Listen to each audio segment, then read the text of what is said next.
It's time. Time to meet the women who make a living around fast cars. Hello, ladies. This is Women Take the Wheel. Sit down, strap in, and turn on all you got. Nikki Clark is taking you behind the scenes. You're ready to win. Let me tell you, these cars, they get up and go pretty good. Introducing you to women drivers, crew members, and fans of the racing world. Plus, Nikki is bringing you the latest racing news in Indiana and beyond. We're going to bring it to you from the tower as they get ready to pull into the beam. From the All Indiana Podcast Network. All right, strap yourselves in. Woo! Getting off the track and in your ears. This is Women Take the Wheel. Come on, baby. With your host, Here we go. Nikki Clark. Hi, I'm Nikki Clark, your host for Women Take the Wheel here on the All Indiana Podcast Network.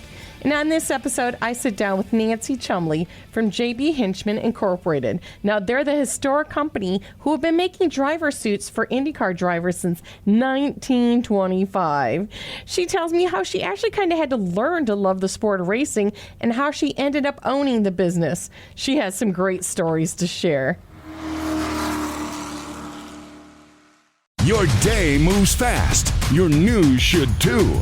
That's why there's a new and improved Wish TV app bringing you more local news, breaking alerts, live streaming, weather forecasts, radar, and Indiana sports all in one place. Customize your news feed to see the stories that matter most to you and get the information you need when you need it.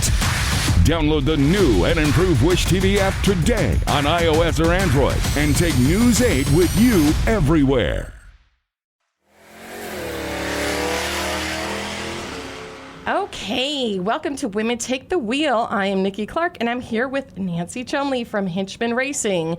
And how are you doing today? I'm great. Thank you so much for having me. I'm pleased to be here. Great. And I was asking you, so what's the full name of the company? I just want to make sure, because they're a great historic company, legendary company. The correct name is JB Hinchman Incorporated. It was named after Mr. Hinchman's father, James Blaine. And he started it in, was it 1929? In 1925, Oh, wow, it is even said older. that Peter DiPaolo was wearing a Hinchman suit when he won the Indianapolis 500, so we trace that to our roots. Wow, so you do, that's where you guys are mainly at. You do mostly the Indy Car racers, and who else do you do their uniforms? You hand sew? Right. All of our suits are custom tailored, and at one time that was our main business was Indy Car. Now not so much. We're pretty much open wheel drivers, modified, any other kind of Saturday night driving. Indy Car is not our main.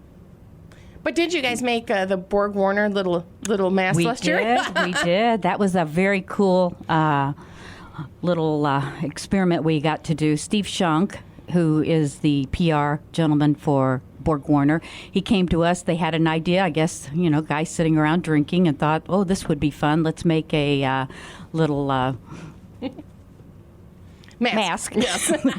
the word escaped me. Yes. A little mask for the Borg Warner, and he went from making a little mask to, having the Borg Warner trophy brought to our shop. And Oh, fun. That's cool. And Tony Kanaan came in and did a photo shoot with it. It was really cool. Oh, so I saw those pictures. I didn't realize that was in your shop. Yeah, that was in our shop, and we got to spend the whole day with Tony doing different shots. They did shots of my seamstress actually sewing the mask, and we went over to IMS, and then we did another photo shoot over there with the little guy wearing the mask, and Nice. Next day at our shop. It was really fun.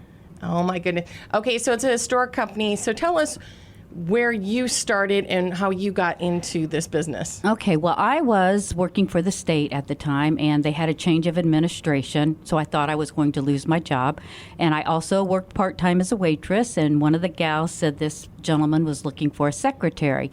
So I kind of took the paper with his name, put it in my dress with my tips, and was pouring them out. And I thought, well, I'll give him a call. He answers the phone, says, yeah, come on in. So I went in, and he hired me right then and there when I just asked if I could type a little. And that was in 1979. And I worked there 20 years as a secretary. And at that time, Mr. Hinchman was 65 years old. And so when he was 84, he had cancer. And it was his last days. And he was going to sell the company. But he had many offers he didn't take. He I didn't know this was his plan, but one of my coworkers, it was his dream to own this company. He wouldn't sell it to him unless I bought it as well. I told him every day of my life for probably 15 years, I don't want it, boss, because I wasn't really much of a race fan. And, oh, no, Nance, I think this is something you'd really like to do. Well, I was on his deathbed, actually, literally on his deathbed. His son guided his hands to sign the papers because he said Larry wanted it and said he wouldn't sell it to him unless I bought it as well. I told him, okay, well, I'm not going to go to races. I'm not going to do trade shows, and I'm not working over 40 hours, which unfortunately for me, Larry was in remission with kidney cancer and subsequently died a year later. So here I was with a company that made racing uniforms. I didn't sew, and a sport that I really hadn't had much participation in. So it was pretty much the school of hard knocks. So I started going to races, started doing trade shows, and I worked way over 40 hours a week. I was going to say, when you said not over 40, I'm like, yeah, right. Yeah. So it's been a real learning curve.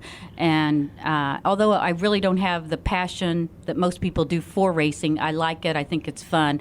My passion more or less lies in the safety of my drivers. So I have all these kids who move to Indiana from all over the country to come here to race.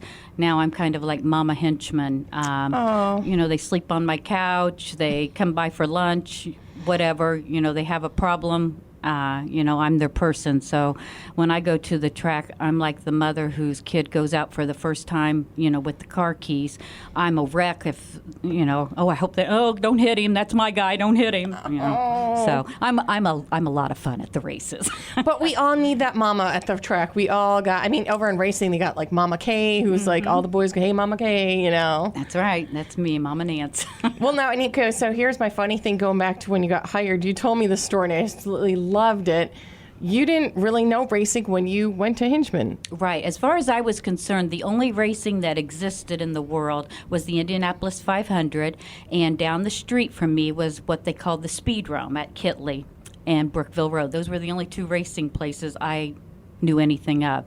So I was more of a basketball, football sort of fan, and I walk into Mr. Hinchman's office, and the walls are covered with pictures, trophies, racing paraphernalia, memorabilia all over the place. But he had made they had a USAC Benevolent Fund basketball game when the Indiana Pacers came to town, and it was between the sports broadcasters and the racers. And for doing this, they gave Mr. Hinchman one of the first ABA basketballs, which he had up on a shelf in his office. So I go in for my interview, and I walk in, and the first thing I see is this ABA ball, which I was a huge Pacer fan. And I'm like, oh, my God, you have a Pacer basketball? And that's all it took. He was really happy to find here's a gal that didn't really care about all the racing. She was really into basketball because apparently he had lost many secretaries to racers over the past. And he was probably really happy to know I wasn't going to be one of them. So. And that's the thing, too. I love it that of the racing memorabilia, you pick out the basketball. There you go. And I found out later, as I own this company, I think I've been here longer than Mr. Hinchman. I've been here 42 years, so I don't think he was even here that long. Being the son, his father started it, and then he took over. But from like the racers who are my age now, who come in with their kids or whatever, I'm on second and third generation racers I'm making suits for. They tell me, and I didn't know this at the time, yes, we were given strict instructions not to talk to Mr. Hinchman's secretary. I was like, I was wondering why you guys were always so rude to me. Jeez. He says, yeah, that's my secretary. Don't talk to her. So that sounds like my brother when I'm at the racetrack. They're like, my little sister's going to be out here. Don't you even try anything. There you go. Right. Thanks a lot, JR. Right. I said, so you're really not stuck up? You're Yeah. Yeah. Thanks, Richard, for that, for telling everybody to stay away from my sister. There you go. And then so I do notice you do women and men and kids. Right. And I love that you do the kids. I mean, people don't understand here in town how huge racing is for the next generation. Right. And one thing that we do, we can't compete. We have a lot of companies that make their suits. Well, they don't really make their suits. They buy them offshore. So it's hard to compete with that pricing when everything you do is made in the USA. As a matter of fact, I think we're one of the few companies left who actually make their suits here in the United States, which is really cool. But the bad part of it is I get people bringing in the other suits wanting me to fix them or mend them or what have you. So what we offer to our customers who have kids and they, might have to spend a little bit more, we take these suits back, say at the end of 2 years, 1 year, the kids have outgrown them. We make them bigger so they can get more time out of them. And then we encourage them to put their name on the belt. That way, if you have another one who's going to race, you bring it in, we switch out the belt, and you still have a suit. So That's great. I've had to come up with a lot of creative ways, to convince them this is why you should buy my suit. Or if you, tear it, rip it, what have you, bring it in. We fix it for you. You don't have to send it back to Pakistan or where have you. See, and that's what I love, though, is the personalization, because people understand a fire suit's an investment. But it protects you so much. You guys were one of the first people to use like the Nomex fireproof. I mean, people understand like the fire suits protect your kids. I mean, Right. They're just as important as seatbelt. And then you also do the gloves and everything too. Well, that's funny you should mention gloves. We have never been into the accessories. However, we're going to partner with one of my kids, and we're in the process of having a prototype. We've already got the prototype glove, and for next season we're going to have a glove line, which we're really excited about. And the best part of it is, like I said, it's one of my racers who's going to partner with us on this. They have that youth in there where they know what it is, that get you thing that the kids are going to like about these gloves. And he brought it, as a matter of fact, he brought by some designs this morning, and just all excited about it. And it's really fun because when you get them involved too, not only, it's your product, they're out there pushing it and wanting people to buy it as well. So That is so sweet. I know. I'm so happy about that. Okay, now, so your company has done famous drivers all over the years, and I love that you also now sell the vintage stuff too. So if you want vintage uniform, who was your favorite driver to work with? Oh, I don't have favorites. I love them all. However, one thing that's been really fun, I mentioned to you earlier, my daughter had previously worked at IMS, and through that relationship, anytime they needed anything, her response was, "Oh, my mom can do that for you." Of course. So with the museum, I was lucky enough to get to start making all these different items for the legends each year when they would celebrate the driver who they were celebrating that year. For instance, when they did A.J. Foyt, we're the ones who did the red and white checkered shirts for him. And one year, I forget, I think it was Mario, we did suits for, his whole team, just replicas of what the suit was that we made, because pretty much all of the drivers in those eras, we made their suits. Pernelli. But the best part of that was I have a great relationship now with all of the Unsers, Bobby Unser, Robbie, Al, Little Al, all of them, or they call me, they said I'm family. So Oh, that is so sweet. I know. And these are people when you're little and you're listening to races when you're, 12, 13 years old. Now they come in and they're your family. That's really cool. Pernelli, got to go over and have ice cream with him at the golf course. And so to me, I'm more in awe of all those drivers, because the other ones, they've like my kids grown up with them. I think they're all very cool and they're fun, but it's just nice getting to be with all of those guys because they have the stories. You think you want to hear stories, they have the stories. Yeah, like I'm always up for good stories, you know that. They're the best. And, now that they're older, they're continually giving you things. Oh, here, I brought you this suit in to hang in your office. Oh, wow, this is from, 1969. How cool is that? So, Oh, wow. that's really fun. Well, and I was looking at pictures, like I think you made some like suits and everything too, like the suit jackets for a couple drivers too. Did I see it like the fun, wild, like STP type of? Right. Well, I've mentioned a fellow that is the PR person for Borg Warner. Every year, whatever driver we're celebrating, we make a sport coat. Oh, you make that too. Right. So we did the STP sport coat. We did the one celebrating. It had Dan Gurney and Bobby Unser's car on it. So every year, if you kind of watch for him, he's out there, and it's really fun. And it kind of makes me learn history at the same time of which driver won. So I'm pretty much up on the 60s now. And what I'd love too is we're talking about you kind of had to learn to be a race fan too, because like I said, I'm straight track girl, but I'm learning the round track, and you did the same thing. Right, and you made me laugh just some of the things, thinking you had the good seat when you're down at the bottom at a dirt race. I did the same thing, but my biggest mistake, I was sitting there waiting for people to come, and a wreck happened right in front of me, and everyone says, "Oh gosh, did you see that?" And I said, "Oh yeah, I saw it." They said, "What happened?" They wrecked.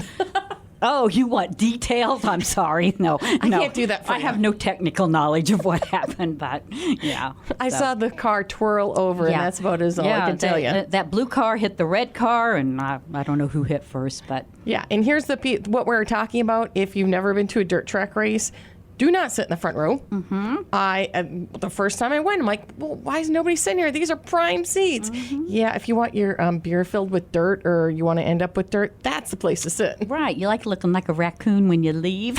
Yeah, that's the place you want to sit. I'm not a fan of that, so I went a little bit higher in the stands. There you go.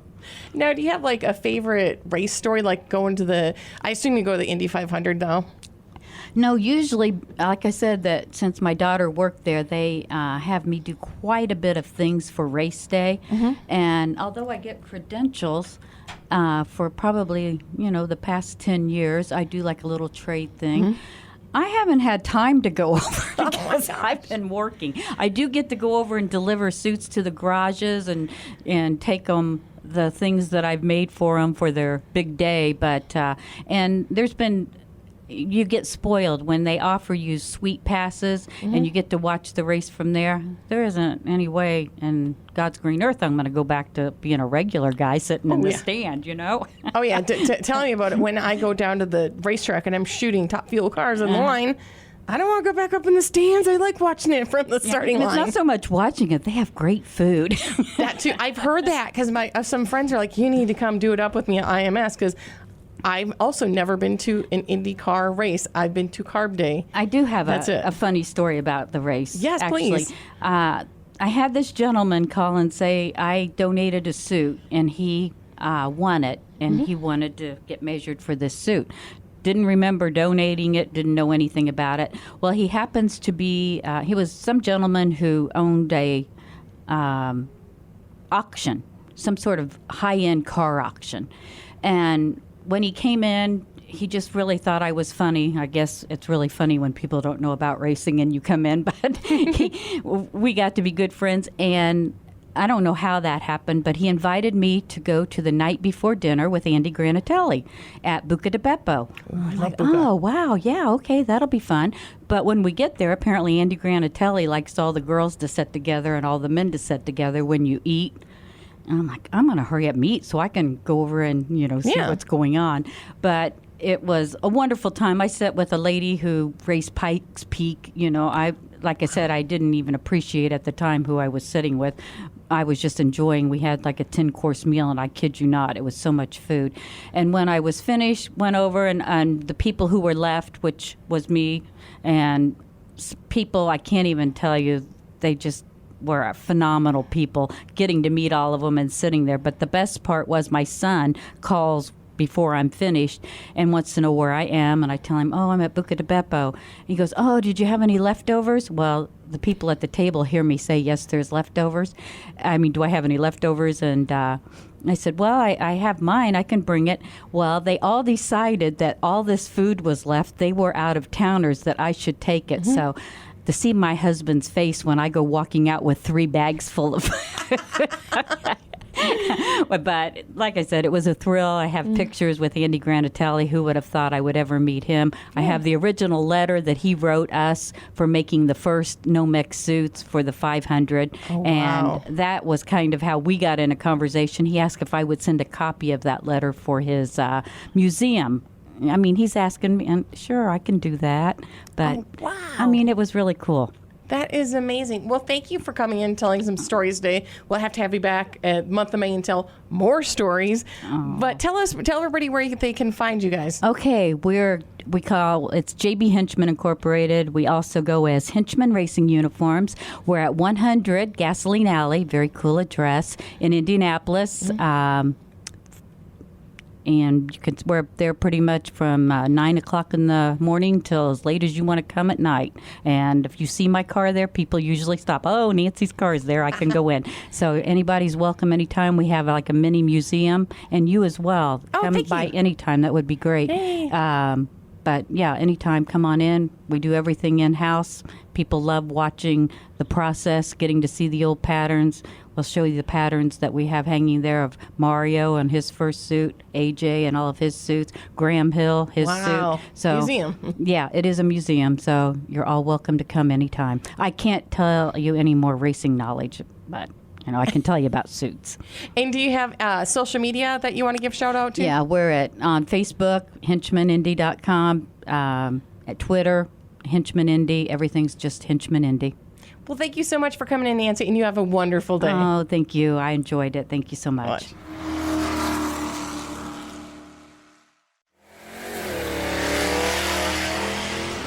Thank you again for listening. I'm Nikki Clark, and this is Women Take the Wheel. Be sure to connect and follow on Facebook when you search for Women Take the Wheel podcast. And be sure to follow and subscribe to this podcast now on the All Indiana Podcast Network. From the All Indiana Podcast Network, this is Women Take the Wheel with Nikki Clark. Follow and subscribe to this podcast now and discover even more great podcasts on the All Indiana Podcast Network. Online at allindianapodcastnetwork.com. allindianapodcastnetwork.com.